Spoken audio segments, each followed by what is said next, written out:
Well, Brad, what are your thoughts on getting on the road for the first time this year? Yeah, we're excited about it. This schedule presented itself that we were home for the all of October, and now we're on November. We're on the road here for a couple weekends in a row. So the biggest message is not changing the way we play, our identity, how we have to play. There's some things that go into it as far as being on the road, but a situation where we got to play to our identity and play against a really good Boston University team here on Friday night. How do you guys try to defend as well as you can against guys like Lane Hudson and Celebrini, who are two of the better players? Try to play on the inside. At the end of the day, these guys are elite hockey players. You got Celebrini, Hudson, you got a number of other guys. Tuck, the list goes on. They've got highly explosive offensive players, and we got to make sure that we're mindful and we play a good, solid defensive brand of hockey without giving up our offensive side of it. I think defending is going to be a key to the game. And again, I know we have offensive players in our group here to get opportunities. It's about not giving them the looks that they usually get. Speaking of defending, Bennett Smolik, how is he's in. He's playing. He's all in. Keaton Pearson. He's day to day getting close. Okay. Everybody's on the trip.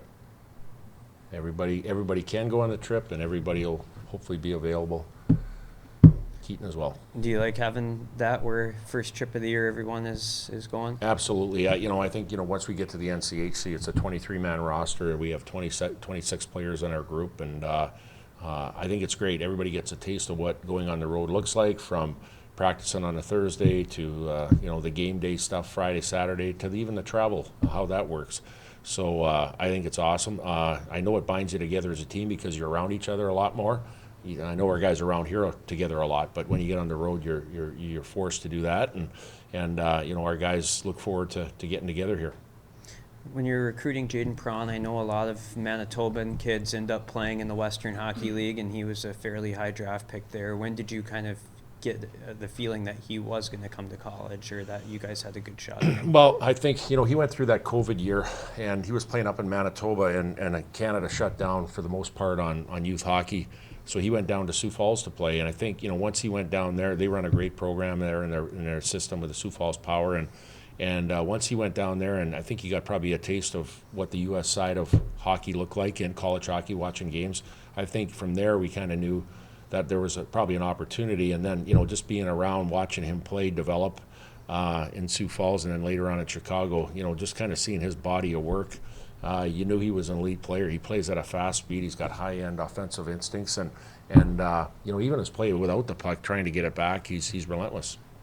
There's a lot of high-end players from Canada that feel like they're coming to the U.S., like Jaden and Celebrini, Owen Power. And is there anything you could point to that's why so many good players are playing college hockey right now? I think when you encapsulate it, Brad, it's a total development package. Number one, it gives you a longer timeline to whatever that timeline is for you to develop to try to get to the NHL, because it's so tough to get there.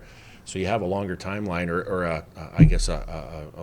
a way that you can figure it out on when that is. You're going to be leaving and dominating this level. But I just think from the strength training to playing 2 games on a weekend, letting your body grow through Monday through Thursday in the strength training on ice, playing with guys that are a lot older than probably in major junior. You're playing against grown men. We just played against Mankato. They're guys, they're 22, 23, 24 years old. You're playing against older guys, which is great competition every single day. And then go to the fact that you're practicing against older, stronger players as well. And so I guess what I'm saying is that a total development package of what that looks like on a day-to-day basis to get you ready to play in the NHL. What have Brad was talking about the portal transfers on his podcast today, and if you could touch on the impact they've made on your team this year. Well, yeah, you can probably start in goal, with Ludwig Pearson. Obviously he knows our league inside and out, how hard it is, and the consistency and how you have to prepare each and every week to do that. And then you go. I feel firmly that you have to build through your goaltenders, through your defense, and then your centers, and then finally your wingers. And at the end of the day, I think even though that we have 8 new guys, we built a decor with 4 experienced guys in our group that played a lot of college hockey, surrounded by, 4 older 20-year-old defenseman from junior that maxed out in junior. So I think it's situation by having experience through the portal to give yourself a chance to fill in maybe some holes where you lost some guys in the previous year. You mentioned Ludwig, obviously goaltender of the month. Has he just almost exceeded expectations for this early in the season? I don't know about exceeded, because we always knew that he had that high bar, that high, that limit. I think it's one of those things where knowing that if we have a team, and it's our obligation around him to defend hard and defend well and protect the inside of the ice, if we do a good job around him, then obviously he has a great chance to have individual success. He's given us team success, as far as, when he's had to make a breakaway save or a 2-on-1 or different things where it's a tough save. He's given us that save and that chance to get back on our feet again. So again, I think it's a two-way street at the end of the day, but I do think, he hasn't exceeded our expectations because we knew all along he was an elite goaltender. You said last weekend that you were so close to clicking on the power play. Things were there. Obviously, you saw it. What else are you doing maybe this week to keep that going even more so? I think the pace, whether it's entries, whether it's obviously winning the face-off is huge, but the pace on entries and playing in zone, just playing with pace. And, when you do that, it puts the PK on the hook a little bit. When you slow it down and survey and you kind of just look around for options, that's easy for the penalty kill. We talked about being more direct, and I think now the pace is one thing that we got better at. Just got to keep going with the pace of it. When we talked to Ludwig, just super complimentary of the defense in front of him, and obviously both have been playing really well, especially with the defenseman of the weekend, goalie of the month here. I was just wondering if you can elaborate about how complimentary that's been thus far with the defense and the goalkeeper. Yeah, well, they go hand in hand. There's a reason why in the locker room we have our 3 goaltenders, right next to our 8 defensemen. I think just having that consistency, that communication, and that tightness of that group together and buying in. The other part of playing good defense is blocking shots. When you look at all of our decor, like how many shots they've blocked, and our forwards have done that as well. But willing to eat a puck so it doesn't get to the net, that's a huge deal. And I just think just having that concept of whatever you have to do to play good defense to let you go on offense. Our team has bought in. Like we have a challenge this weekend. We're playing against a high offensive team in their home rink that plays fast through the neutral zone.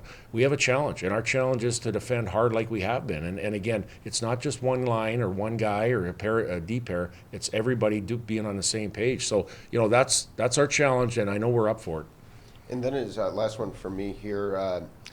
Whole new decor, but seems like there's a lot of trust and continuity. What have you done to kind of instill those factors thus far? I think just a lot of development phases, whether it's, getting extra reps and touches in practice, with the specific D group or forward group, and then doing video and then just positive communication. Obviously we're accountable to each other as far as, if there's a miscue or mistake and, identifying that early and trying to make adjustments accordingly, but empowering our guys. And again, I think one thing here is, we haven't changed our lines or deep pairs a whole lot. Obviously with injuries on our back end, we've had to kind of mix and match a bit. But letting our guys, empowering them a little bit through the good and the not so good of trying to build some consistency in their game.